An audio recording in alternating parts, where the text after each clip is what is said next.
चारों तरफ हाहाकार मचा हुआ था। सब लोगों का रो रो कर बुरा हाल हो रहा था। आंगन में एक सफेद चादर में लिपटी हुई लाश पड़ी है। कुछ लोग जल्दी जल्दी आ जा रहे हैं। कोई बोल रहा है, लाश को ज्यादा देर घर में रखना अपशकुन होता है। कोई बोल रहा है, भगवान ने ये कैसा अन्याय किया है। पता नहीं किस जन्म के कर्म लगे हैं जो ये दिन देखना पड़ रहा है। तभी एक आदमी बोलता है, मोहनलाल जी, अब देर नहीं करनी चाहिए। और कितनी देर ऐसे ही बिलाप करते रहोगे। जो होना था वो तो हो गया। उठिए और सबको संभालिए। अंतिम संस्कार की तैयारी पूरी हो चुकी है। मोहनलाल जी उम्र 55 साल, एक मध्यम वर्गीय कपड़े के व्यापारी हैं, जिनके 2 बेटे और एक बेटी है। तीनों बच्चों की शादी हो चुकी है। अपने जीवन की सभी जिम्मेदारियों को पूरा कर लिया है।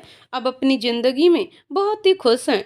पूरा भरा पूरा परिवार है। पत्नी का साथ सब कुछ बहुत ही बढ़िया चल रहा था कि अचानक कल रात को दुकान से आते वक्त छोटे बेटे विनय का एक्सीडेंट हो गया और ऑन द स्टॉप उसकी मौत हो गई।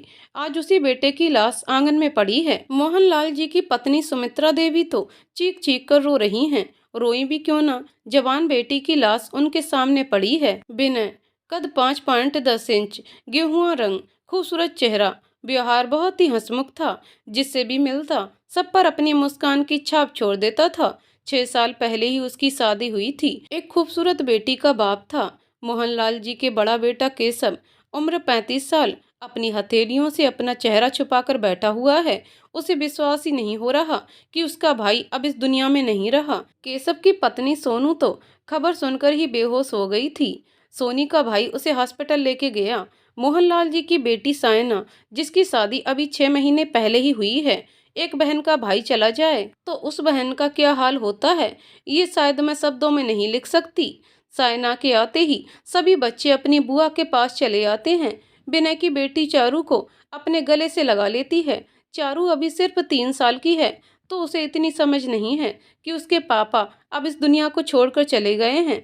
तो वो बुआ से कहती है, भूई देखना, पापा उठ ही नहीं रहे हैं। मम्मी तो कुछ बोलती नहीं, आप तो कुछ बोलो भूई।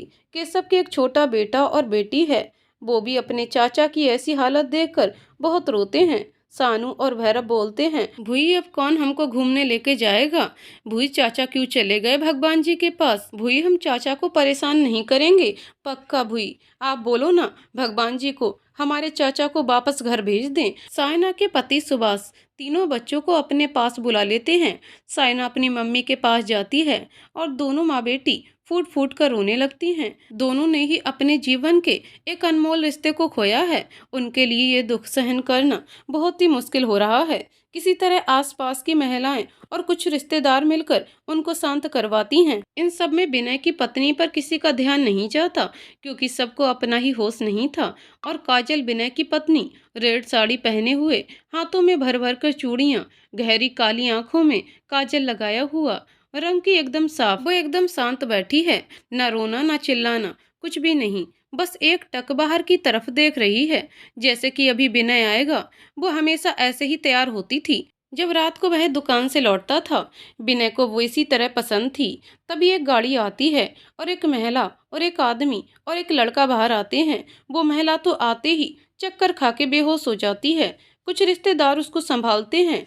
आदमी करीबन मोहनलाल जी के उम्र का, एक हाथ में छड़ी लिए हुए दरवाजे तक बड़ी मुश्किल से आता है। और ये कोई और नहीं, काजल के मम्मी पापा और भाई राहुल है। राहुल अपने एक हाथ से अपने पापा को संभाल रहा है। उनको बिठाकर वो बहुत ही मजबूती से केशव के पास जाता है। केशव के हाथ अपने हाथों में लेता है और कहता है, यार ये कैसे हो गया, ये नहीं हो सकता। उसने वादा किया था मुझसे कि मेरी छोटी को बहुत प्यार करेगा, हमेशा खुश रखेगा, तो ऐसे बीच रास्ते में छोड़कर क्यों चला गया। बोल केशव, कुछ तो बोल। तेरा भाई मेरी बहन को छोड़कर चला गया है। तुम पे सारी जिम्मेदारी देके वो तुझे अकेला छोड़कर चला गया है। देख रे, सामने देख, कैसे तेरे छोटे भाई की लाश पड़ी है। देख, कुछ दिख रहा है तुझे। इस बार राहुल की आवाज़ तेज हो जाती है। राहुल और केशव बेस्ट फ्रेंड हैं। बचपन से ही दोनों एक साथ रहे हैं, इसलिए राहुल केशव को अच्छी तरह समझता है। अभी केशव बिल्कुल शांत था। इसलिए उसे रुलाना जरूरी था और राहुल वही कर रहा था। राहुल केशव को रुलाने की कोशिश करता है और राहुल केशव को उठाकर विनय की लाश के पास ले जाता है और जोर से बोलता है, देख तेरा भाई, तेरा छोटू हम सबको छोड़कर चला गया है। देखिए कफन, ये तेरे भाई की लाश के लिए है, पकड़ इसको और उड़ा दे। राहुल केशव को अपने दोनों हाथों से बाजुओं को पकड़कर जोर से हिलाता है और बोलता है, सुनाई दे रहा है तुम्हें? कुछ देख, इन सबको कैसे रो रहे हैं। देख अपनी माँ को देख, कुछ समझ आ रहा है। इस बार केशव जैसे होश में आता है और विनय की लाश के आगे धड़ाम से गिर जाता है। अपने हाथों से विनय का सर सहलाता है और बोलता है, ऐसा नहीं हो सकता, तू झूठ बोल रहा है, मेरा भाई अभी उठेगा। उठ विनय, उठ ना। विनय, इन सबको बोल दे ये यहाँ से चले जाएं, तू ठीक है, बोलना विनय। और रोने लगता है। राहुल आके केशव को गले से लगा लेता है और दोनों दोस्त बुरी तरीके से टूट कर रोते हैं। बीच बीच में एक दूसरे के आंसू भी पोंछते हैं और एक दूसरे को हिम्मत रखने का भी बोलते हैं। सुभाष आकर दोनों को शांत करवाता है और केशव से बोलता है, भैया अब बाकी के काम करने हैं, संभालो अपने आप को। केशव सुभाष के गले लगकर फिर से रोने लगता है। राहुल अंतिम संस्कार की तैयारी का काम देखने लगता है। थोड़ा कठोर बन जाता है। वह जानता है ये समय आंसू बहाने का नहीं बल्कि काम संभालने का है। दूसरी तरफ केशव की पत्नी हॉस्पिटल से घर आती है। इस बार थोड़ी अपने आप को सख्त कर लेती है। उसके भाई ने बहुत ही समझाकर उसे ये सब करने के लिए तैयार किया है। वो काजल को उसके रूम में ले जाती है और उसकी साड़ी उतार कर उसे सफ़ेद कलर की एक साड़ी पहना देती है। ये सब करते हुए वो लगातार अपने आंसू पोंछती जाती है। काजल तो जिंदा लाश बनी हुई है। उसे कोई फर्क नहीं पड़ा कि उसकी साड़ी बदल दी गई। भाभी उसको सायना की मदद से आंगन में ले आती हैं। विनय की माँ और काजल की माँ जैसे ही काजल को सफ़ेद साड़ी में देखती है, चीख चीख कर रोने लगती हैं। काजल को आंगन में विनय की लाश के पास बैठा दिया जाता है। अब कुछ औरतें काजल के हाथों की चूड़ियों को जमीन पर पटक कर तोड़ देती हैं, फिर उसके माथे पर लगाई हुई बिंदी को हटा देते हैं और अंत में उसके मांग में भरा सिंदूर को भी पोंछ देते हैं। इतना सब हो जाता है पर काजल तो अब भी सिर्फ विनय को ही एक टक देख रही होती है। ना तो कुछ बोलती है, ना ही आंख में एक आंसू लाती है। विनय को 4 लोग कंधा देकर उठाकर ले जाते हैं। एक बार फिर कोहराम मच जाता है। घर में बड़ी मुश्किल से सब अपने आप को संभालते हैं। दूसरे दिन काजल को एक ब्लैक कलर का शॉल ओढ़कर कोने में बैठा दिया जाता है और मिलने वाले नाते रिश्तेदार एक एक बार आके चले जाते हैं। पर काजल तो ना किसी के सामने देखती है और ना ही रोती है, बस शून्य में ताकती है। जैसे तैसे 12वें का काम हो जाता है। धीरे धीरे सब अपनी अपनी जिंदगी में लौट जाते हैं। राहुल सबको आंगन में बुलाता है और कहता है, बस बहुत हो गया आप सबका, मैं अपनी बहन को ऐसे नहीं देख सकता, मैं डॉक्टर के पास लेकर जा रहा हूँ इसे। सब कहते हैं, नहीं बेटा, काजल अभी अशुद्ध है, उसे पहले गंगा स्नान के लिए जाना होगा, उसके बाद ही हम डॉक्टर के पास ले जाएंगे। राहुल, बहुत हो गया आप सबका, मैं इतने दिन चुप था ताकि 12वें का काम अच्छे से हो जाए। मैं आप लोगों की ये फालतू बातें नहीं मानने वाला। मुझे मेरी बहन जान से भी ज्यादा प्यारी है। और ये क्या कहा आपने कि ये अशुद्ध है? कैसे हुई है अशुद्ध? कोई बताएगा मुझे? जिस लड़की ने 12 दिन से अपने मुंह में पानी की एक बूंद तक नहीं ली, वो अशुद्ध कैसे हुई? अरे वैसे ही मर रही है, अब क्या उसकी सांसें बंद होने के बाद उसे हॉस्पिटल ले जाओगे? केशव, राहुल सही कह रहा है, हमने विनय को तो खो दिया पर काजल को नहीं खो सकते। केशव भी काजल को हॉस्पिटल ले जाने के लिए तैयार होता है।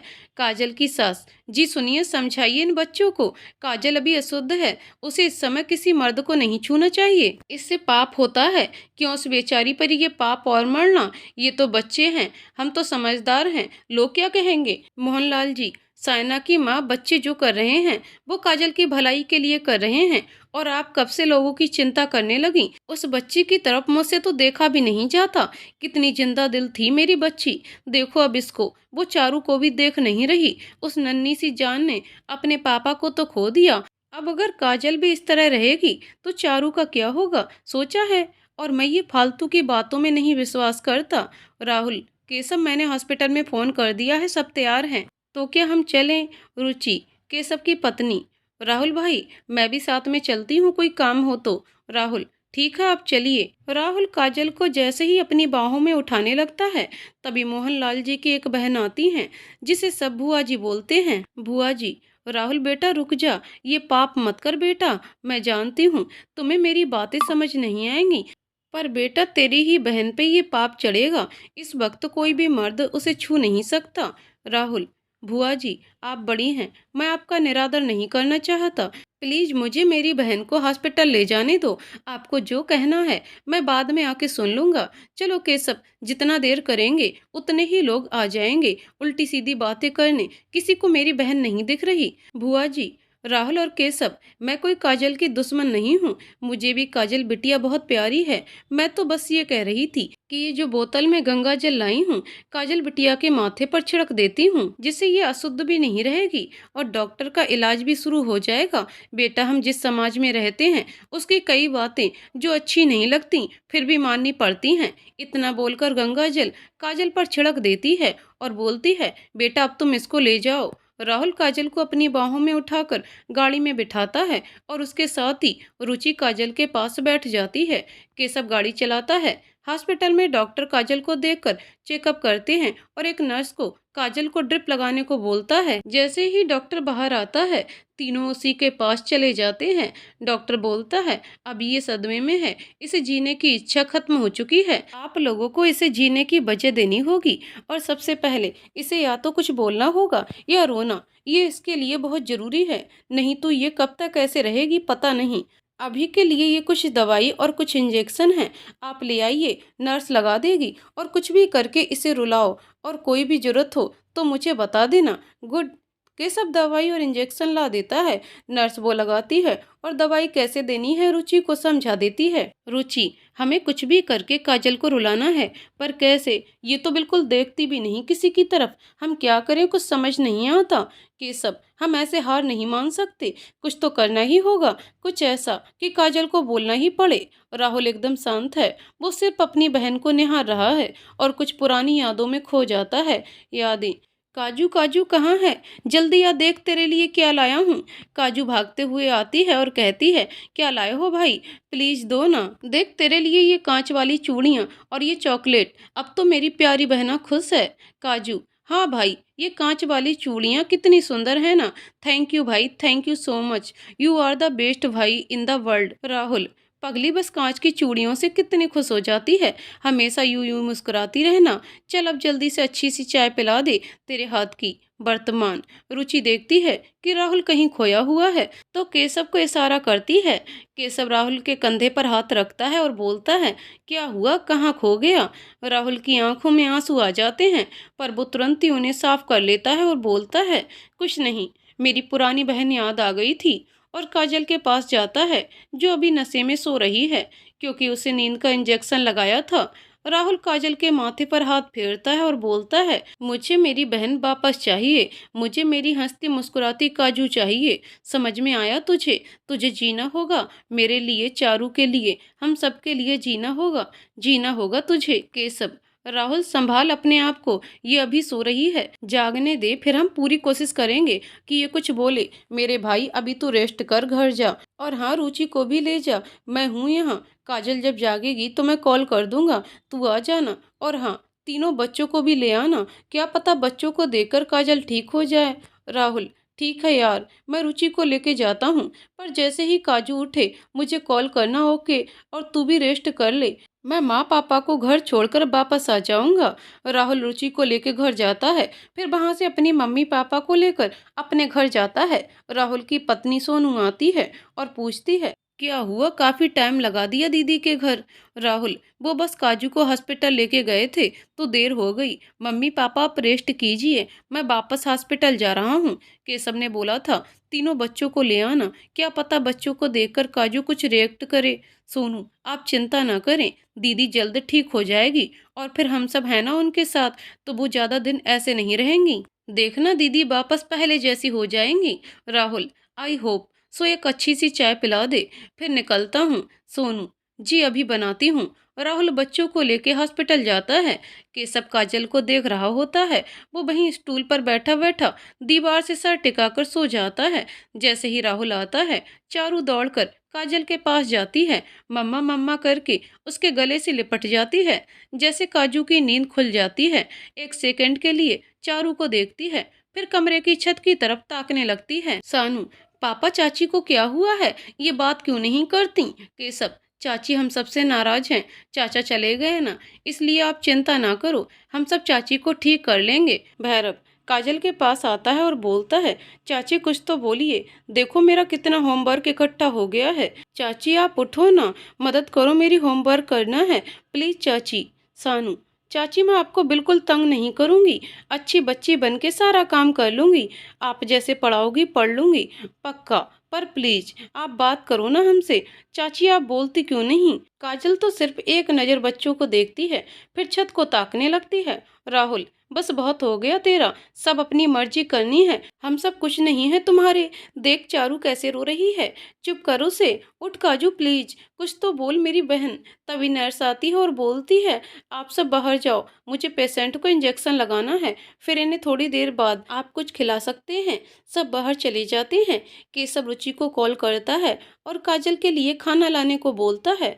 थोड़ी देर में रुचि काजल का फेवरेट आलू का पराठा लाती है और उसको खिलाने लगती है, पर काजल अपना मुंह तक नहीं खोलती। रुचि बोलती है, देख खाना तो तुझे खाना पड़ेगा, खाएगी नहीं तो ठीक कैसे होगी, और ठीक नहीं होगी तो काम कैसे करेगी। मैं अब अकेले सारा काम नहीं करूंगी, इसलिए जल्दी ठीक हो जा, चल अब अपना मुंह खोल और देख मैं तेरा फेवरेट आलू का पराठा लाई हूँ।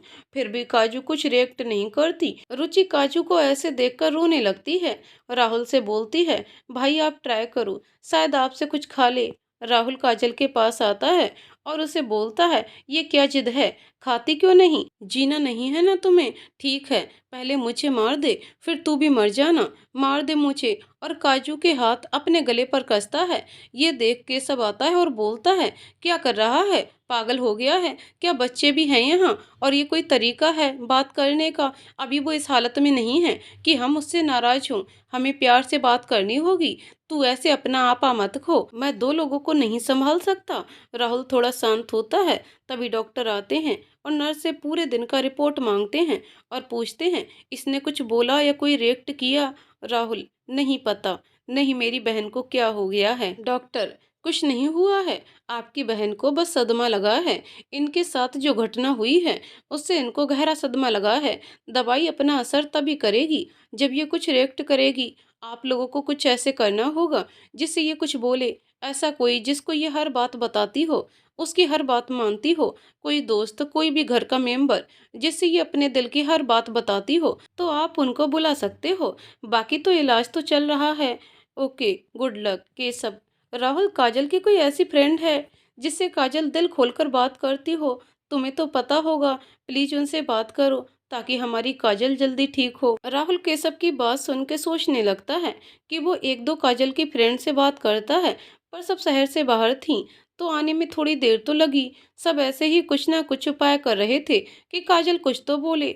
2 घंटे बाद हॉस्पिटल में एक लेडी आती है और काजल के बारे में पूछती है और काजल के रूम के पास जाने लगती है। तभी सोनू भी हॉस्पिटल आती है। लेडी सोनू को देख लेती है, उसके पास आकर उसके गले लग जाती है। सोनू अचानक ऐसे होने से थोड़ा घबरा जाती है, फिर बोलती है, मनीषा दी आप।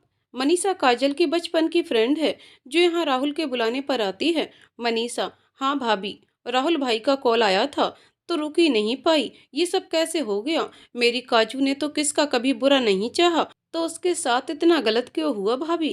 काजू कैसी है। भाभी, भाई ने बताया कि वो पूरी तरह खामोश हो गई है, पर वो इतनी जल्दी हार मानने वाली तो नहीं थी, तो अब वो इतनी कैसे टूट गई। सोनू, कभी कभी हमारे जीवन में ऐसा घटित हो जाता है जिसके बारे में हम सपने में भी नहीं सोचना चाहते। काजू दीदी के साथ अभी यही हुआ है, वक्त के साथ शायद ठीक हो जाए। चलिए मिलाती हूँ काजू दीदी से। दोनों काजू के पास रूम में आते हैं तो देखते हैं काजू अभी भी छत को ही ताक रही थी और राहुल उसका हाथ पकड़े बैठा था। मनीषा आके काजल को देखती है और वो काजल की ये हालत देखकर दुखी हो जाती है। राहुल और सोनू उसे शांत करते हैं। मनीषा काजू के माथे पर हाथ फेरती है और कहती है, काजू, मनु आई है, तू मेरे से बात भी नहीं करेगी, देख मैं भागी चली आई तेरे लिए, मन को यूं निराश मत कर, प्लीज काजू, कुछ तो बोल, मुझसे तेरी ये हालत देखी नहीं जाती। अपनी मनु का तो कहना मानेगी ना, तू तो मेरी रॉक स्टार है, तू तो मुझे हर बात पे समझाती है, तो फिर आज क्यों नहीं? देख तेरी मनु रो रही है, चुप नहीं करेगी, बोलना। इतना बोलते बोलते मनु खुद रोने लगती है और रूम से बाहर चली जाती है। मनीषा को यूं काजू मनु बोलती है, इसलिए इस नाम का यूज किया। सोनू मनु के पीछे जाती है और कहती है, दी हमें हिम्मत से काम लेना है, दी को ठीक करना है, पहले अपने आप को मजबूत करना होगा। आप इस तरह से करेंगी तो आपके भाई मम्मी पापा जी चारू सभी तो हैं, कैसे न कैसे करके सब अपने आप को संभाले हुए हैं। आप भी संभालो। मैं समझती हूँ आपको दीदी की हालत देखकर तकलीफ हो रही है, पर अभी हमें बहुत ही हिम्मत से काम लेना होगा। प्लीज दी, अपने आप को संभालो। मनु थोड़ी शांत होती है और अपने आंसू पोंछकर वापस कमरे में जाती है। इस बार थोड़ी हिम्मत करके बोलती है, नहीं देखेगी मेरे सामने, मेरी तरफ देख काजू, अगर तुझे हमारी दोस्ती का वास्ता मेरी तरफ देखना। काजू की आंखों से बस आंसू निकल जाते हैं, पर वो अभी भी छत को ही ताक रही है। लगता है छत को ताकना काजू का फेवरेट काम हो गया। उसके आंसू देखकर मनु राहुल को बुलाती है और राहुल नर्स को। नर्स बोलती है, इन्हें सब सुनाई दे रहा है जो आप लोग बोल रहे हैं, ये हम सबके लिए अच्छी बात है। तभी मनीषा का फोन रिंग करता है और वो रूम से बाहर आके बात करती है। मनीषा हेलो बोलती है, उतने में ही सामने से सवालों की बौछार शुरू हो जाती है। कैसी है वो, क्या हुआ, तुमसे बात की उसने, विनय को अचानक ये सब कैसे हो गया, कुछ बोल क्यों नहीं रही, बोलो तो। मनीषा भाई शांत, मुझे कुछ बोलने का मौका दोगे तो बोलूंगी ना। काजू बिल्कुल ठीक नहीं है, उसको आपकी जरूरत है, आ जाओ उसके पास प्लीज भाई। मुझसे काजू की ये हालत देखी नहीं जाती, आप आके संभाल लो ना सब। मुझे यकीन है आप काजू के सदमे से निकाल पाओगे। मैं राहुल भाई को बता दूंगी कि आप आ रहे हैं। दूसरी तरफ से ओके मनु, मैं पहली ट्रेन से ही निकल रहा हूँ, अब तो मुझसे भी नहीं रहा जा रहा, मैं आ रहा हूँ, सबका सामना कर लूंगा, पर काजू को तो ठीक करके रहूंगा। Okay bye. मनीषा थैंक्स भाई बाय। 30 साल का एक लड़का, गोरा रंग, गहरी काली आंखें, हाइट 5.9, कसी हुई बॉडी, देखने में बहुत ही हैंडसम, भागता हुआ हॉस्पिटल में आता है और सीधा काजल के रूम में चला जाता है। अभी काजल रूम की छत को ही ताक रही है और राहुल उसके बगल में बैठा है। सोनू चारू को सुला रही है और मनु सोनू के पास बैठी है।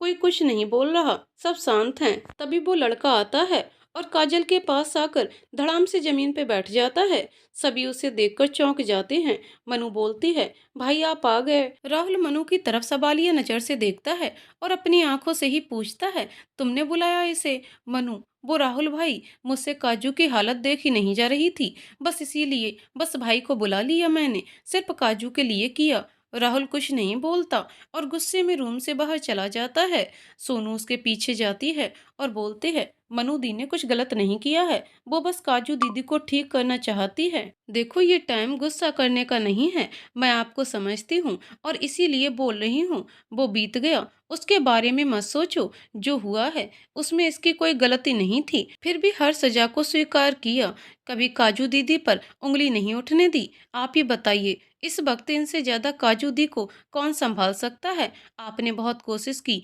क्या हुआ? कुछ भी नहीं, शायद दिन के आने से हमारी दीदी ठीक हो जाए। राहुल शायद तुम ठीक कहती हो, ये वक्त गुस्सा करने का नहीं है, पर मैं इसको काजू के पास नहीं देख सकता। मैं थोड़ी देर घर जा रहा हूँ, थोड़ा वक्त दीजिए मुझे, कोई काम हो या कुछ भी हो कॉल करना, मैं आ जाऊंगा। सोनू ठीक है, आप जाइए, मैं देख लूंगी, और वापस रूम में चारू के पास आ जाती है। मनु भाई आप ऐसे करोगे तो मेरा क्या होगा भाई? मैंने आपको काजू को संभालने के लिए बुलाया था, ना कि उसके सामने यूं रोने के लिए। संभालिए भाई अपने आप को। पंकज मनु देख इसको, काजू की तरफ इशारा करके, कैसी हालत हो गई है इसकी, मुझसे नहीं देखा जाता। पंकज काजू का प्यार, दोनों एक दूसरे से बहुत प्यार करते थे और आज भी करते हैं।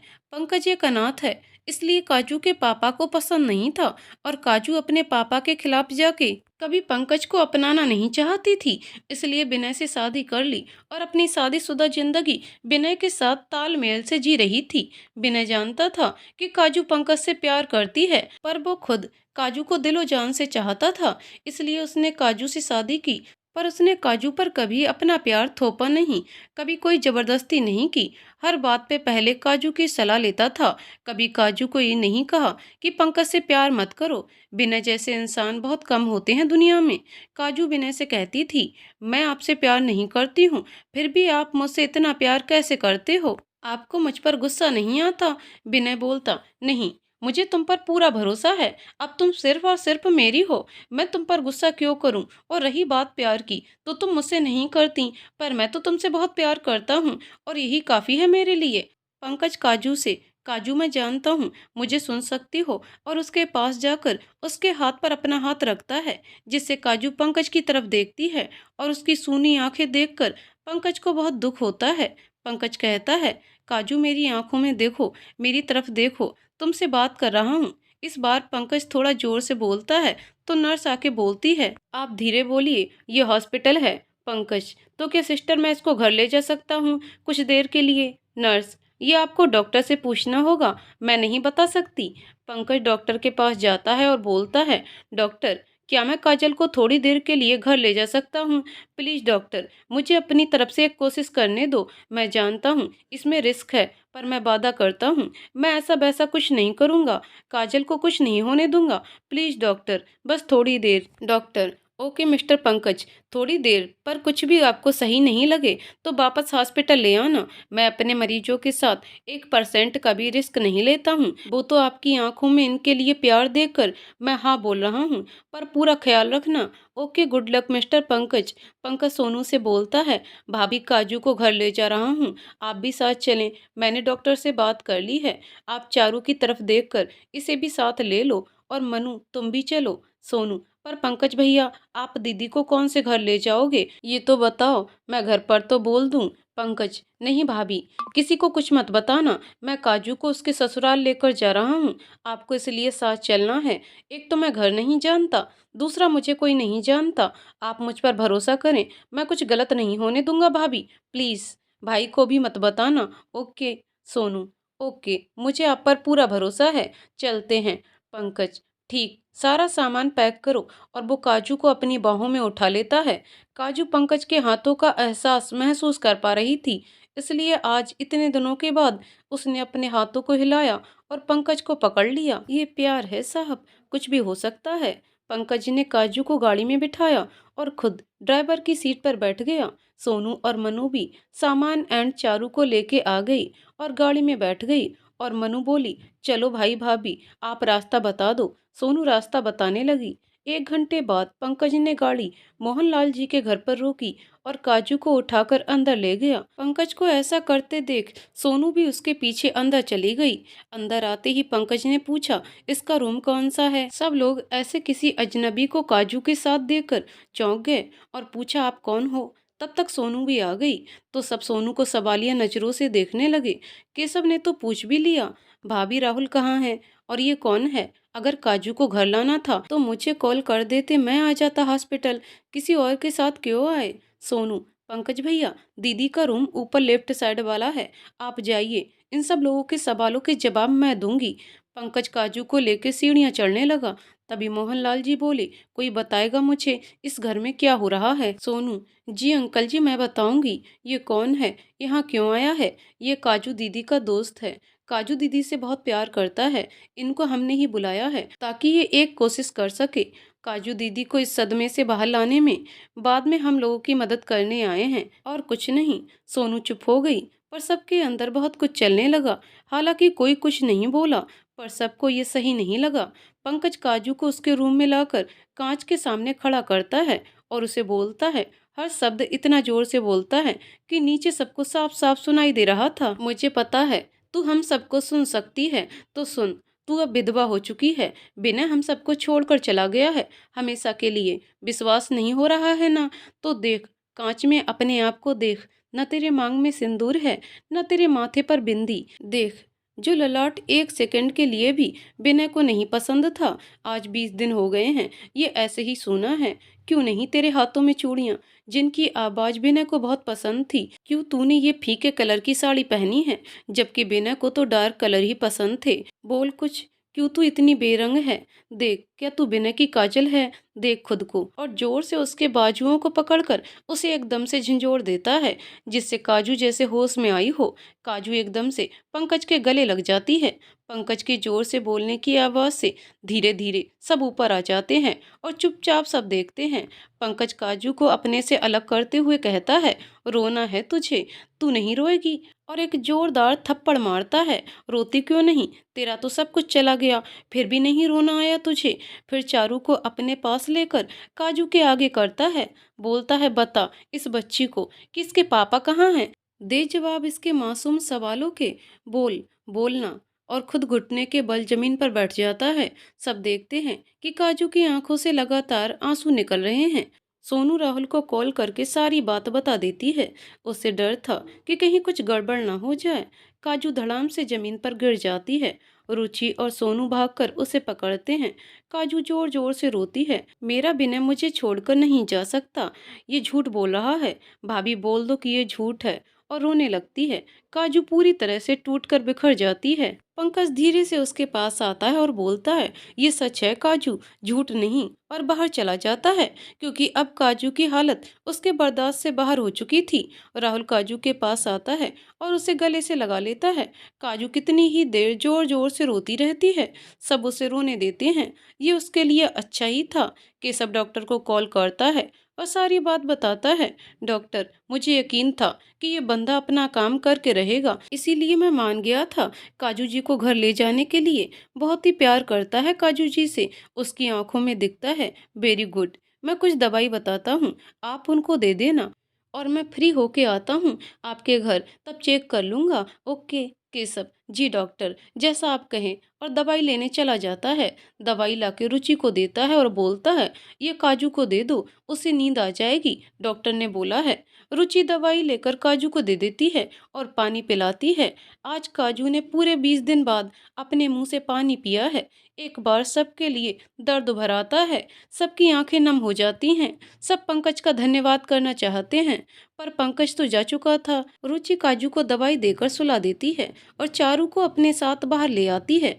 काजू को भी दवाई और ज्यादा रोने की वजह से नींद आ जाती है। मनु बोलती है, मैं चलती हूँ, पंकज भाई शायद घर गए हों, मैं उनको देखती हूँ, बाय, सब अपना ख्याल रखना। और चली जाती है। मनु पंकज की सगी बहन नहीं है, वो सिर्फ उसको अपना भाई मानती है। और पंकज भी मनु को अपनी बहन की तरह ही प्यार करता है। राहुल और सोनू भी अपने घर के लिए निकल जाते हैं। रुचि सबको खाना खिलाती है और सब आपस में बातें करते हैं। पंकज बहुत अच्छा इंसान है, कैसे हमारी मदद करने आ गया। सच में, रुचि बोलती है, केशव सही कहा रुचि, दोस्ती से बढ़कर कोई रिश्ता नहीं होता दुनिया में। उसने सच्चा प्यार किया है काजल से, नहीं तो लोग अपने प्यार को पाने के लिए क्या कुछ नहीं करते। पर इन दोनों ने अपनों की खुशी में अपनी खुशी देखी है। मोहनलाल जी, सही कह रहे हो बेटा, पर आगे क्या करना है? कल से दुकान पर पूरा ध्यान तुम्हें ही देना है। मैं तो अभी जा नहीं पाऊंगा। समाज में लोग बातें बनाएंगे कि जवान बेटे को गए 21 दिन हुए हैं, बाप दुकान आके बैठ गया। पर बेटा, और कितने दिन हम दुकान बंद रखेंगे? केशव, आप चिंता न करें पापा, कल मैं जाकर सब देख लूंगा। मम्मी, बिना के बिना सब कुछ सुना है, भगवान को मेरा बेटा ही मिला था क्या? इतना बोलकर रोने लगती है। रुचि, मम्मी आप हिम्मत रखिए, देवर जी के जाने का गम सबको है। काजल मुश्किल से ठीक हो रही है, हम सबको मिलकर उसे एक अच्छा माहौल देना है ताकि वो अपने इस अकेलेपन से बाहर आ सके। मोहनलाल जी, बात तो सही कह रही हो बहू, भगवान का शुक्र है कि मेरी दोनों बहुएं बहुत समझदार हैं। अब सब आराम करो, सुबह काम पर भी जाना है। सब अपने अपने रूम में चले जाते हैं। सारे दिन की थकान और रोने की वजह से सबको जल्दी ही नींद भी आ जाती है। इधर काजल के पापा को जब पता चलता है कि कैसे पंकज ने काजल को ठीक किया और वो किस हद तक काजल से प्यार करता है, तो अपने किए पर पछताते हैं कि क्यों मैंने उस देवता जैसे इंसान को गलत समझा। काश मैं अपनी बेटी को उसकी खुशी दे पाता। काश मैं मान जाता कि पंकज एक अच्छा लड़का है। सब मेरी गलती है। अगर मैं मान जाता तो मेरी बेटी को आज ये दिन कभी नहीं देखना पड़ता। काजल की मम्मी, आप ऐसा क्यों सोचते हो? आपने तो काजल की भलाई के लिए ही सब किया। अब जो किस्मत में लिखा होता है वही होता है। पर एक बात है, काजू कैसे पूरी जिंदगी अकेले रहेगी? पति का साथ ही तो सब कुछ होता है। एक पत्नी के लिए भगवान मेरी बच्ची को हिम्मत दे, उसे वो खुशियां दे जिसकी वो हकदार है। कल हम चलेंगे काजल को कुछ दिन के लिए इधर ले आएंगे, थोड़ा सही महसूस करेगी मेरी बच्ची। काजल के पापा, ठीक कहती हो, कल हम चलेंगे। इधर काजल गहरी नींद से अचानक उठकर बैठ जाती है और बिस्तर की तरफ देखती है। बिना की जगह खाली देखकर सिसकियां भरने लगती है और बोलती है, क्या गुनाह किया था मैंने जो मुझे छोड़कर चले गए। उसकी सिसकियों की आवाज से पास सो रही सायना उठ जाती है और काजल को इस तरह से रोते देखकर उसकी आंखें भी भर आती हैं।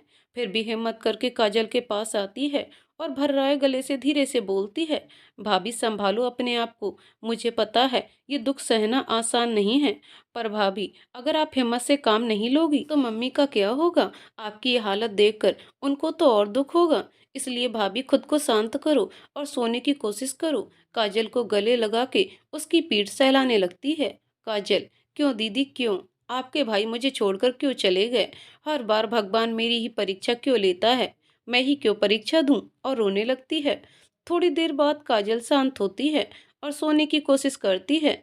दूसरे दिन सुबह काजल नहा के कांच के सामने खड़ी होती है और जैसे ही अपनी सोनी मांग और सोनी कलाइयां देखकर एक बार फिर फूट फूट कर रोने लगती है। तभी उसे कांच में विनय नजर आता है, जो कुछ उदास सा उसे ही देख रहा होता है। विनय, काजू उठ, आंसू पोंछ अपने, मुझे तो इस तरह कभी पसंद नहीं थी। काजल, आप आ गए, मुझे पता था आप आ जाओगे, मुझे पूरा भरोसा था। आप यूं मुझे अकेला छोड़कर नहीं जाओगे। मैं अभी तैयार होती हूँ, बिल्कुल वैसी जैसी आपको पसंद हूँ। और काजल पूरा श्रृंगार करने लगती है और विनय उसे सजते हुए मुस्कुरा कर देखता है। काजल पूरी तैयार होके बोलती है, देखो मैं रेडी लग रही हूँ, मैंने सारी चीज आपके पसंद की ही लगाई और पहनी है। बताइए ये चूड़ियाँ कैसी लग रही हैं मेरे हाथों में। बोल तो, कुछ बोल क्यों नहीं रहे हो, मैं अच्छी नहीं लग रही क्या। विनय कुछ नहीं बोलता, बस मुस्कुराते हुए काजल को एकटक देख रहा था। विनय बस मुस्कुराता हुआ काजल को देखता है, तो कुछ बोलते क्यों नहीं हो, बोलो। अच्छा ठीक, नहीं बोलना, कोई बात नहीं, नीचे चलते हैं, सब आपको देखकर पागल हो जाएंगे, चलो ना चलते हैं। काजल जैसे ही विनय का हाथ पकड़ती है वो उसको छू नहीं पाती। 2-3 बार कोशिश करती है पर नहीं हो पाता, तो वो विनय की तरफ देखती है। विनय अब भी उसे वैसे ही देख रहा था। उसे कुछ समझ नहीं आता, तो विनय बोलता है, तुम मुझे नहीं छू सकती, मैं तुम्हारी पहुंच से दूर जा चुका हूँ, मैं तो सिर्फ देखने आया था, मेरे बिना मेरी काजू का क्या हाल है। अब हम कभी नहीं मिल सकते, तुम मुझे देख पा रही हो क्योंकि मैं तुम्हारी आत्मा में बसा हूँ। और ये क्या हालत बना रखी थी अपनी। एक बात हमेशा याद रखना, मैं तेरे सामने नहीं हूँ पर तेरे आस पास ही हूँ। कभी भी खुद को अकेला मत समझना, मैं हर हालत में तेरे साथ हूँ, दुनिया की नज़रों से दूर, सिर्फ तेरी नज़रों में। इसलिए आगे से ध्यान रखना अपना।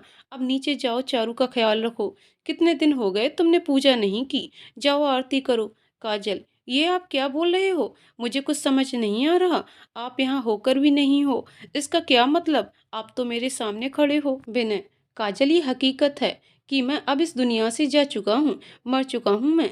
और ये बात अपने मन को अच्छी तरह से समझा लो कि मैं लौटकर कभी नहीं आऊँगा। इसलिए आगे बढ़ो, अपनी एक नई जिंदगी शुरू करो। काजल, आप कहना क्या चाहते हो, साफ साफ कहो, यूं बातों को गोल गोल मत घुमाओ। आपको पता है मुझे ऐसे समझ नहीं आता है। तभी दरवाजे पर दस्तक होती है और काजल के सामने से विनय गायब हो जाता है। काजल चिल्लाती है, कहाँ गए आप, अभी तो मेरे सामने थे। वो हैरान परेशान कभी दरवाजे की तरफ देखती है, कभी कांच की तरफ। दरवाजे पर काजल की सास होती है और कहती है, ये क्या काजल, तुमने ये सब क्या पहना है, ये चूड़ियां, ये रंग, मत भूलो कि तुम मेरे बेटे की विधवा हो। और अंदर आकर दरवाजा बंद कर देती है। काजल, वो मम्मी जी, वो आए थे मेरे पास, मुझे बोले कि ठीक वैसे ही तैयार हो जैसे पहले होती थी। मुझे लगा वो सच में हमारे पास लौट आए हैं। मैं सच कह रही हूँ मम्मी जी, वो आए थे, अभी यहीं खड़े थे मेरे पास, मुझसे बातें की, सच मम्मी जी। और रोने लगती है। मम्मी जी, इधर आ काजल, मेरे पास बैठ। काजल को अपने पास बिठाकर उसके सर पर हाथ फेरती है, उसे अपने गले से लगा लेती है और कहती है, बेटा तुमने अपना पति खोया है, तो मैंने भी अपना बेटा, जब जब तुम्हें मैं बेरंग देखती हूँ तो कलेजा फट जाता है मेरा। बेटा, मुझे भी तू इसी तरह पसंद है। पर बेटा, हम जिस समाज में रहते हैं उसके कुछ नियम हैं जो पुराने लोग अपने हिसाब से बनाए हैं। मैं मानती हूँ कि समाज की हर बात माननी जरूरी नहीं होती, पर बेटा, जो ताने तुझे मिलेंगे सुनना तो हमको भी पड़ेगा। बेटा, कुछ दिनों के लिए ये सजना संवरना मत कर। मेरी बात को समझ रही है ना? और उसके माथे को चूम लेती हैं। काजल, मैं आपकी बात समझती हूँ मम्मी जी, और अपनी मर्यादा भी। आप निश्चिंत रहें, मैं कोई ऐसा काम नहीं करूँगी जिससे आपको कुछ सुनना पड़े, ये हमारे घर की इज्जत खराब हो। आप रुकिए, मैं अभी कपड़े बदल कर आती हूँ। काजल वापस अपने हाथों की चूड़ियाँ निकाल देती है और साड़ी भी बदल लेती है, एकदम सादगी का रूप धारण कर लेती है। उसको ऐसे देख मम्मी जी की आंखें भर आती हैं। वो बोलती कुछ नहीं है, बस अपने आंसुओं को साफ कर बाहर चली जाती हैं। काजल भी नीचे आती है। सब लोग काजल को सही देखकर खुश होते हैं। कई दिनों बाद आज सबके होठों पर मुस्कुराहट आती है। थोड़ी देर बाद मनु और पंकज आते हैं। मनु, नमस्ते आंटी जी। वो कल काजल से बिना बात किए ही चली गई थी और आज वापस ससुराल जा रही हूँ, तो सोचा काजल से मिलती जाऊं। मम्मी, अच्छा किया बेटा जी, आप दोनों बहुत अच्छी दोस्त हैं। काजल को भी आपसे बात करके अच्छा फील होगा। पंकज बेटा, आपका बहुत बहुत धन्यवाद जी, आपने हमारी काजल के लिए किया। पंकज, बस आंटी जी, आप मुझे शर्मिंदा मत करें, मैंने कुछ नहीं किया, बस अपनी दोस्त का साथ दिया है। क्या मैं भी काजल से मिल सकता हूँ? मम्मी जी, जी जरूर, ये कोई पूछने वाली बात है? जब मन हो आ जाया कीजिए काजल से मिलने। पंकज, थैंक्स आंटी जी। मनु और पंकज काजल से मिलते हैं और थोड़ी देर बातें करते हैं। काजल को उन दोनों से बातें करके बहुत अच्छा लगता है। थोड़ी देर बाद वो दोनों चले जाते हैं। रुचि, जी सुनो, मैं आपसे एक बात बोलना चाहती हूँ। केशव, बोलो, क्या बोलना है? तुम्हारी हिचक देखकर लग रहा है बात कुछ ऐसी है जिसे तुम्हें डर है कि शायद मुझे अच्छी ना लगे। रुचि, मैं सोच रही हूँ, नहीं, मेरे मन में ये बात आई है कि काजल, देखो, पहले मेरी बात ध्यान से सुनना, फिर कुछ रिएक्ट करना। मैं काजल के बारे में सोच रही हूँ। अभी उसकी उम्र ही क्या हुई है, पूरी जिंदगी पड़ी है, क्यों ना हम उसकी दूसरी शादी करवा दें। देखो, सिर्फ काजल और चारू के बारे में सोचो, अगर समाज की तरफ सोचोगे तो मैं आपको गलत ही लगूंगी। कि सब कुछ सोचता है फिर बोलता है। तुम्हारा कहना काफी हद तक ठीक है, पर अभी बहुत जल्दी हो जाएगा। कुछ दिन रुक जाते हैं, फिर हम पापा मम्मी से इस बारे में बात करेंगे। रुचि, थैंक यू सो मच मेरी बात समझने के लिए। कुछ दिन काजल को उसके मम्मी पापा अपने घर ले जाते हैं। काजल बस सबके सामने तो मुस्कुराती है, नॉर्मल रहती है, पर अकेले में बहुत रोती है। जब भी उदास होती है, विनय से अपने मन की बात कहती है। कुछ दिन ऐसे ही बीत जाते हैं। एक दिन काजल अपने रूम में अकेली बैठी कुछ लिख रही थी, तो राहुल उसे देखता है और उसके दूर जाने के बाद चुपके से पढ़ता है। उसमें लिखा होता है, डियर विनय, आपकी बहुत याद आती है। मैंने कभी आपसे प्यार नहीं किया, पर आपने मुझे दिलो जान से चाहा। आप इंसान नहीं, देवता थे मेरे लिए। आपने कभी भी अपना प्यार थोपा नहीं मुझ पर, इतना भरोसा किया, बिना किसी चाहत के मेरे रोम रोम में अपना प्यार भरा। मैं तो चाह कर भी आपसे प्यार ना कर पाई, पर आपके प्यार की पूजा करती थी मैं। मेरे और पंकज के रिश्ते पर कभी कोई सवाल नहीं किया मुझसे, क्यों किया मुझसे इतना प्यार? अब मैं कहाँ ढूंढूं आपको, पता नहीं क्यों खो गए आप। तू कहाँ खो गया? तुझे मैं अपने अश्कों में ढूंढ, तुझे मैं अपनी आंखों में निहारूं, कभी तुझे अपने दिल से पुकारूं। तू कहाँ खो गया? मिले थे मुझसे तो कहा था हम साथ रहेंगे, पर अब बीच रास्ते में मुझे तन्हा क्यों छोड़ गए? तुझे चांद सितारों में ढूंढूं या सूरज की रोशनी में? मेरी आंखों में सपने हजार सजाकर तू कहाँ खो गया? राहुल इतना ही पढ़ पाता है, क्योंकि उसे अपनी बहन के दर्द का एहसास हो जाता है और उसकी आंखों से आंसू बहने लगते हैं। राहुल अपने मन में सोचता है, मेरी बहन कितनी अकेली हो गई है, मैं ऐसे नहीं देख सकता। अपना दर्द किसी को नहीं बताती, पर अंदर से कितनी टूटी हुई है। और उसके माथे पर हाथ फेर कर चला जाता है। सोनू, कहाँ रह गए थे आप? चारू कब से बोल रही थी मुझे मामू से स्टोरी सुननी है।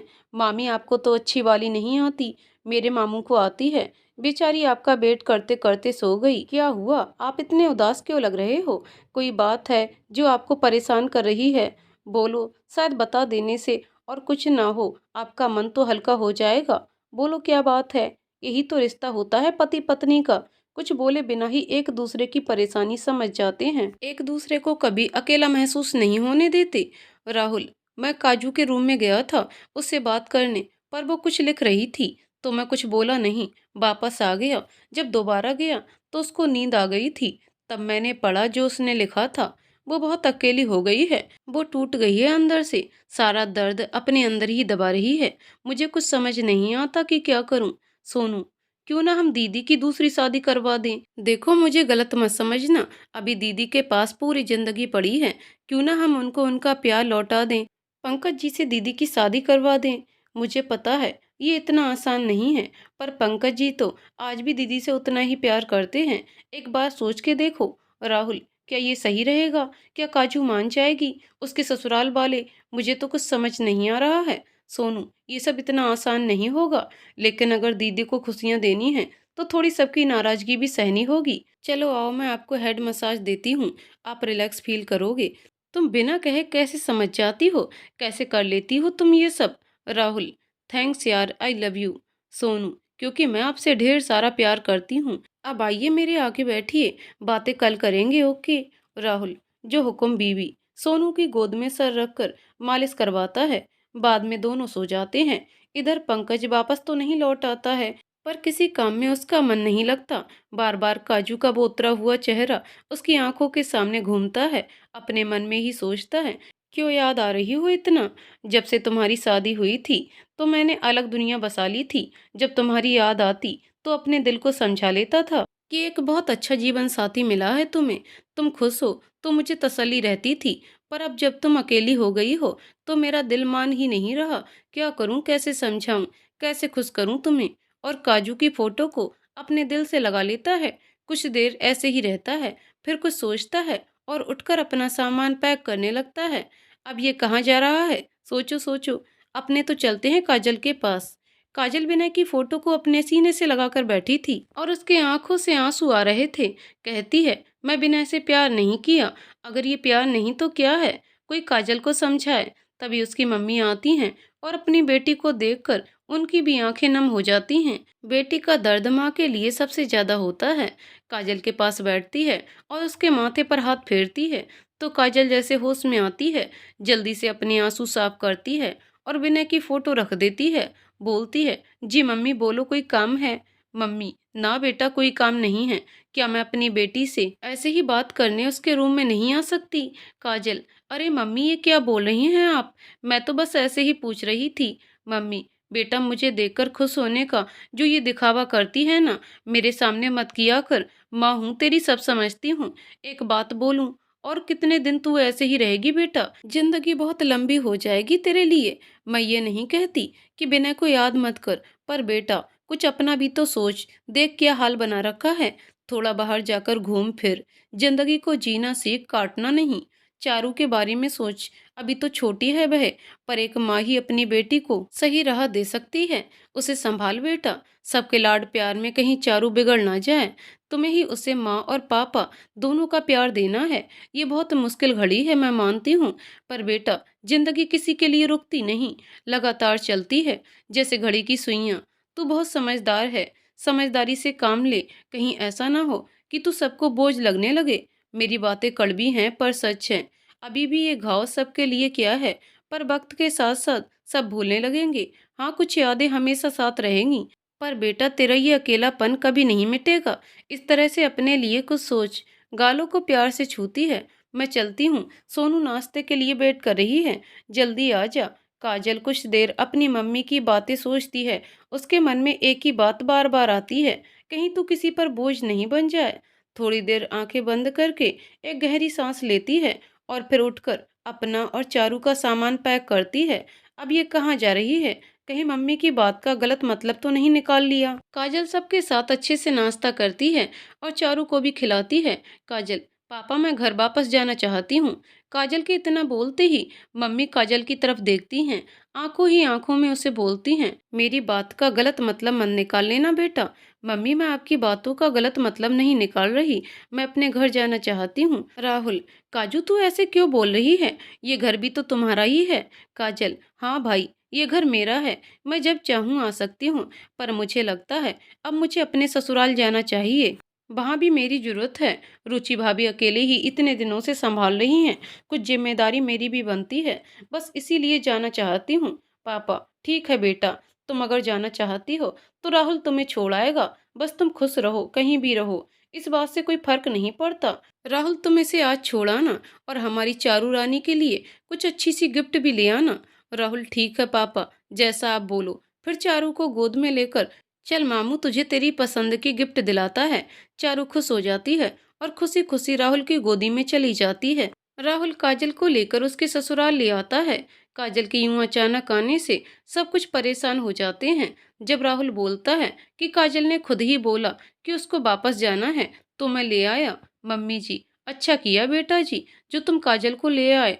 तब तक रुचि रसोई से कुछ मिठाई और नमकीन ले आती है और राहुल से बोलती है, आप मेरी देवरानी को वापस ले आए, मिठाई खाइए। ये बात सुनकर राहुल थोड़ा असमंजस में पड़ जाता है। रुचि, क्या भैया, मैं तो मजाक कर रही हूँ। मेरी आदत है छोटी छोटी बातों में खुश होना और दूसरों को डराना। इस बात पर सब एक बार मुस्कुरा देते हैं। राहुल, अब चलता हूँ, केशव से दुकान में मिल लूंगा, अभी लेट हो रहा हूँ। काजल की तरफ जाके अपना ख्याल रखना और खुश रहना। फिर चारू को गोद में उठाकर मामू को किसी करो। मामू जा रहे हैं ना, तो फटाफट आओ। चारू जल्दी से राहुल की गोदी में आ जाती है और उसके दोनों गालों पर किस्सी करती है। मामू आप बहुत अच्छे हो, जल्दी आना वापस। Okay bye. राहुल, ओके मेरी बच्ची, बाय मामू, miss you so much, bye. Charu के गालों पर प्यार करके चला जाता है। राहुल केशव को फोन करता है और बोलता है, मुझे तुमसे कुछ जरूरी बात करनी है, प्लीज थोड़ा टाइम निकल सकता है। केशव, आज ऐसे क्यों पूछ रहा है?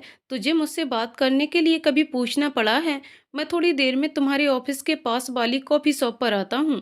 केशव थोड़ी देर में कॉफी शॉप पर पहुंच जाता है और राहुल को कॉल करता है। केशव, मैं आ गया हूँ। राहुल, ओके मैं भी आता हूँ। राहुल भी अपने ऑफिस से निकलकर केशव से मिलने चला जाता है। केशव राहुल को आते देखकर उठकर उसके पास जाके गले लग जाता है और पूछता है, क्या बात है, क्यों इतना परेशान हो रहा है?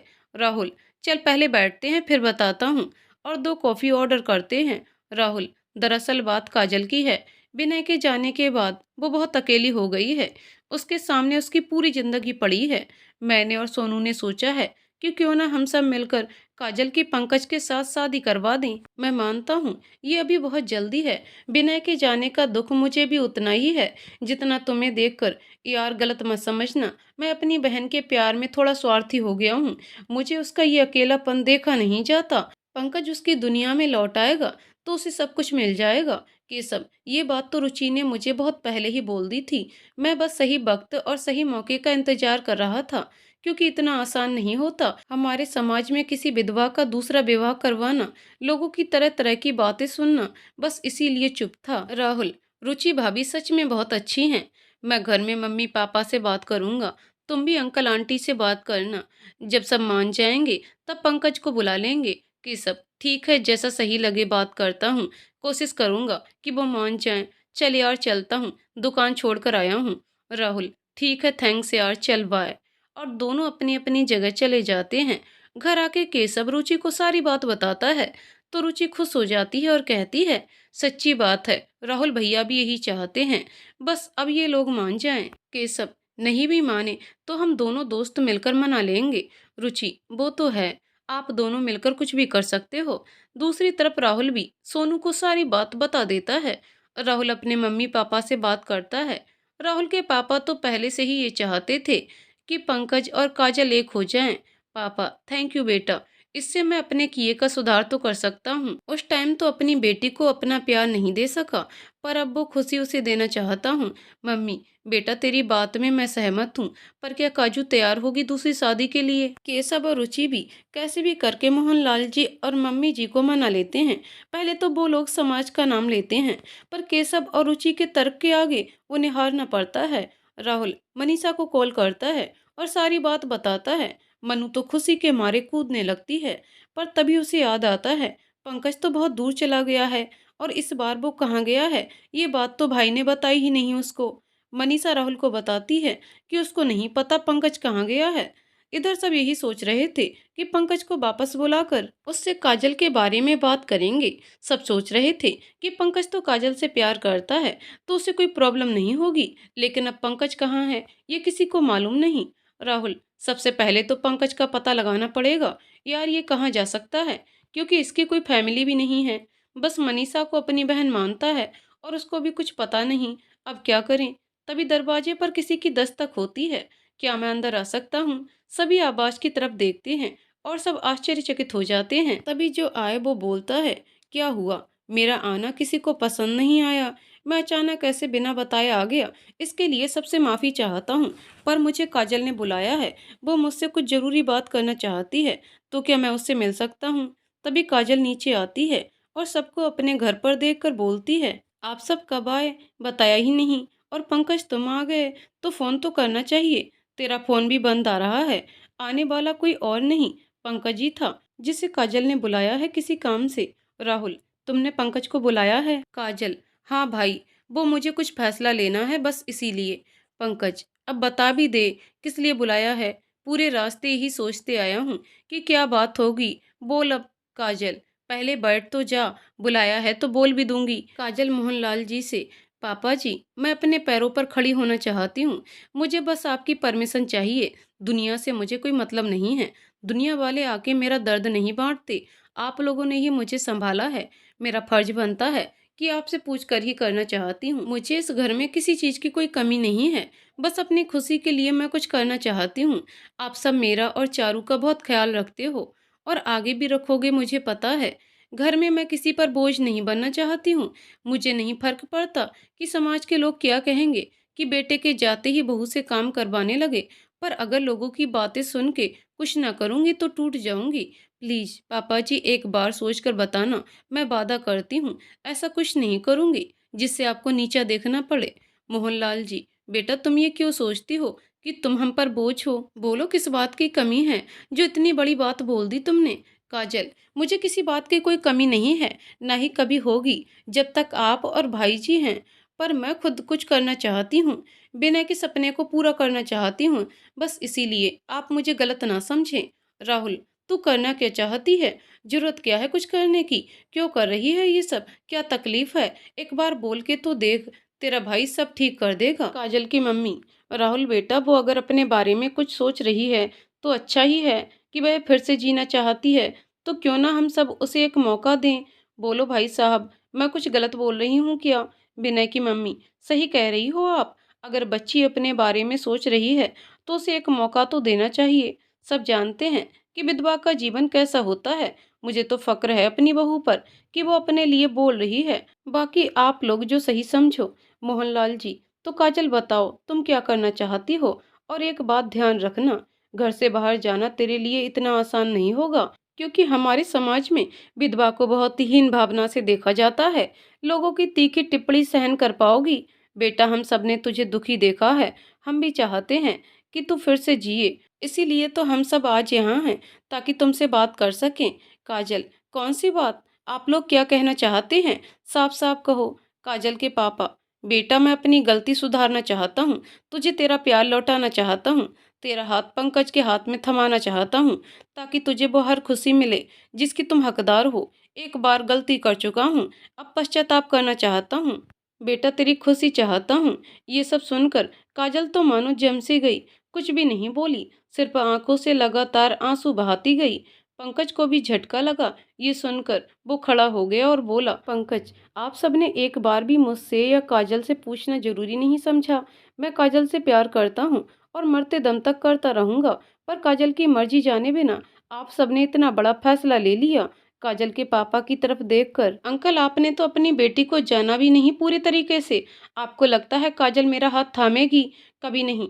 उसके रोम रोम में विनय है। वो चाह कर भी मेरा हाथ नहीं थामेगी। वो विनय का सपना पूरा करना चाहती है। पता भी है आप लोगों को कि काजल ने मुझे यहाँ क्यों बुलाया है? क्योंकि उसको आप लोगों की बातें पता चल चुकी थीं और उसने मुझे पूरी बात बताई और बोला तुम आ जाओ, मैं अकेले नहीं संभाल सकती। और मैंने तो वादा किया था कि हर कदम पर तेरा साथ निभाऊंगा, इसलिए आ गया। मुझसे ज्यादा खुशी किसे होगी अगर काजल मेरा हाथ थामेगी? पर ये तो इस जन्म में नहीं हो सकता। मैं काजल से प्यार करता हूँ, पर कभी उसका साथ पाने के लिए कोई जबरदस्ती नहीं की। अगर मुझे उसको पाना ही होता तो उस वक्त छोड़कर नहीं जाता। जब काजल ने मुझसे कहा कि पापा मेरा रिश्ता कहीं और कर रहे हैं, तब मैंने पूछा तुम क्या चाहती हो? तो बोली पापा की खुशी। और मैं चुपचाप चला गया, कभी भी लौट कर नहीं आता।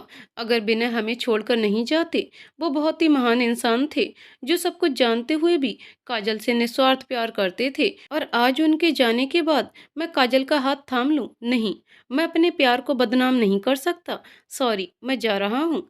काजल की तरफ देखकर, तुम्हें जब भी मेरी जरूरत हो बस एक कॉल कर देना, मैं आ जाऊंगा। पर तेरी पूजा का अपमान नहीं होने दूंगा।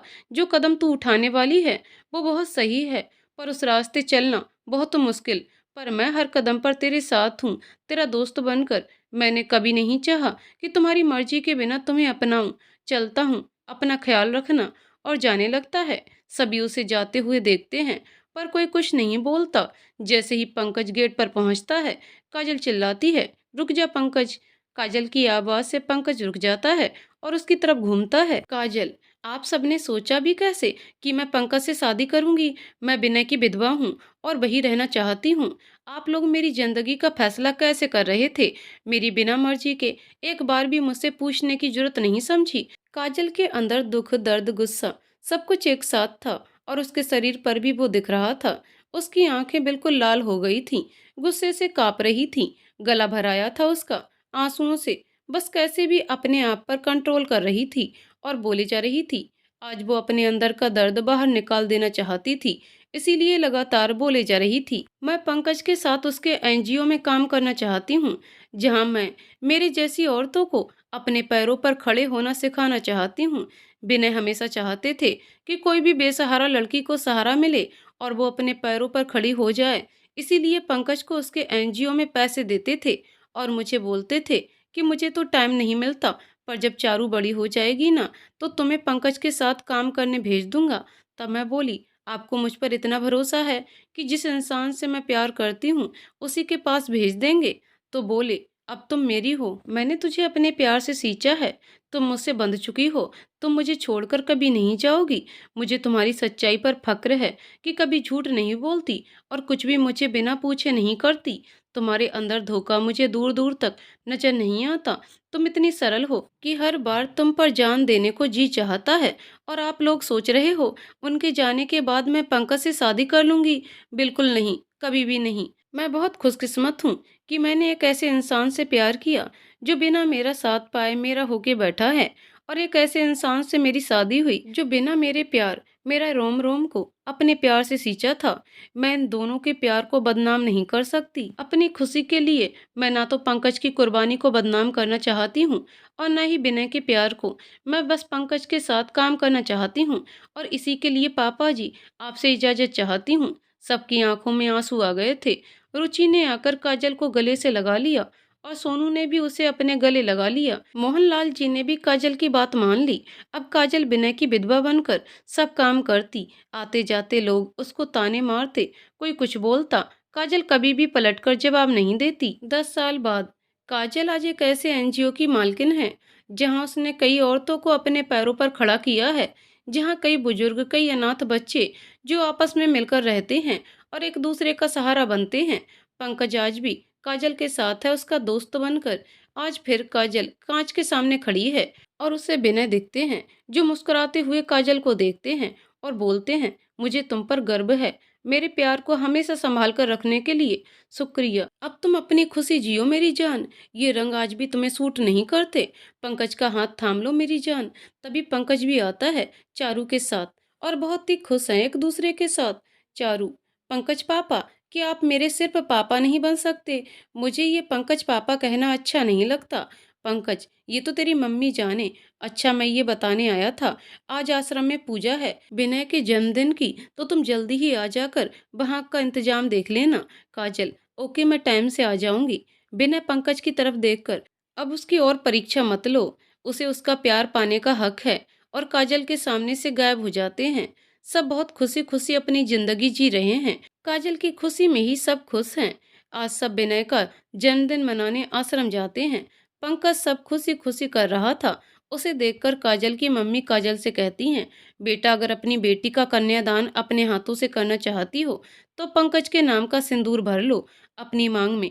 तुमने सब कुछ झेल कर इतना सब कुछ कर लिया, पर बेटा, तुम एक विधवा हो और तुम भी नहीं चाहोगी कि तुम विधवा बनकर अपनी बेटी का कन्यादान करो। एक बार अपने पापा के लिए अपने प्यार को छोड़ दिया था, अब एक बार अपनी बेटी के लिए अपना वजूद बदल ले।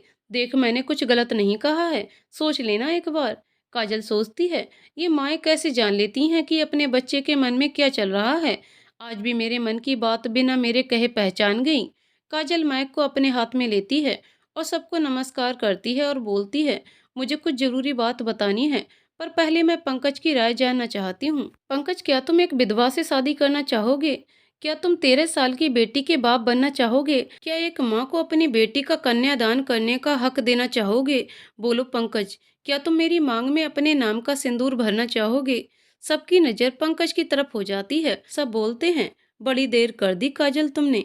पंकज को तो अपने कानों पर भरोसा ही नहीं हो रहा था कि काजल ऐसा कुछ बोलेगी। उसने आके काजल को अपने गले लगा लिया और अपने पॉकेट से सिंदूर की डिब्बी निकालकर सबके सामने काजल की मांग भर देता है। आज सबकी आंखों में खुशी के आंसू आ जाते हैं। सब उन दोनों को ढेरों शुभकामनाएं देते हैं और चारू बोलती है, अब मैं पंकज पापा को पापा बोल सकती हूँ। थैंक यू मम्मा। काजल विनय की तस्वीर के पास जाकर, आज तक आपका हर कहा किया, प्लीज जब ऊपर आऊं तब अपनी बाहों में भर लेना। सब लोग खुशी खुशी विनय का जन्मदिन और पंकज और काजल की शादी का उत्सव मनाया। फिर 10 साल बाद आज मोहनलाल जी का पूरा घर दुल्हन की तरह सजाया गया है। आज उनकी लाडली पोती चारू की शादी है। आज काजल और पंकज दोनों पहली बार पति पत्नी के जोड़े के रूप में अपनी बेटी का कन्यादान करेंगे। काजल ने सबके लिए खुशियां देखी और अपने लिए भी बहुत ही सहनशील और जोश से भरी हुई थी। अपने दम पर सब किया और पंकज ने भी अपना पूरा जीवन काजल पर न्यौछावर कर दिया। प्यार में पाना ही सब कुछ नहीं होता। प्यार तो एक ऐसी अनुभूति है जहाँ सिर्फ प्यार है और कुछ भी चाह नहीं। यही तो सच्चा प्यार है दोस्तों, जो पंकज और काजल और विनय ने एक दूसरे से निभाया। तो दोस्तों, कहानी यहीं पर समाप्त होती है। दोस्तों, आपको कहानी कैसी लगी कमेंट करके जरूर बताइएगा। कहानी पसंद आई हो तो वीडियो को लाइक शेयर करें और चैनल को सब्सक्राइब करें। कहानी को पूरा सुनने के लिए बहुत बहुत धन्यवाद दोस्तों।